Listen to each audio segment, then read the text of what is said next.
mon intention n'est nullement d'occuper une fonction déterminée, mais de me remettre dans le débat politique, mais de me remettre dans l'engagement politique, mais de me remettre dans la construction politique.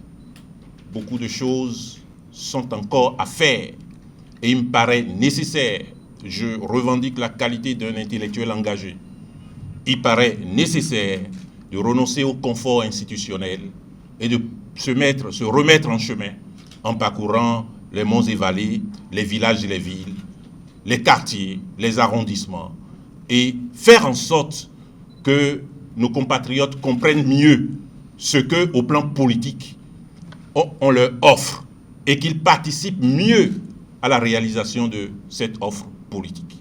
C'est ce qui me détermine fondamentalement lorsque, surtout, vous considérez que, à titre personnel, ce dont vous pouvez être utile dans le cadre d'une institution est déjà suffisamment accompli et qu'il est encore nécessaire de contribuer ailleurs au renforcement de l'état de droit, eh bien, il faut en tirer les conséquences.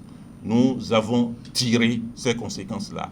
Ce n'est pas parce que la Cour constitutionnelle devient une sorte d'enclos à rejeter, mais justement parce qu'il est plus important de se mettre en position, de se mettre à la disposition, de se mettre avec beaucoup d'humilité au service de chacun de nos compatriotes et surtout au service du parti pour contribuer davantage à la construction de ce qui est important pour nous tous.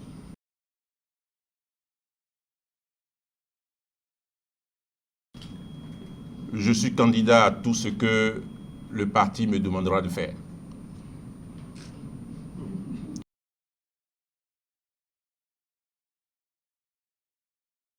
Sur l'obligation de réserve, elle est attachée à la Cour constitutionnelle. Vous comprenez que je suis suffisamment averti pour ne rien révéler, pour ne rien dire qui soit dans le périmètre de la Cour constitutionnelle. Mais au-delà de tout, je suis un citoyen, on va dire, engagé, et un citoyen fortement impliqué.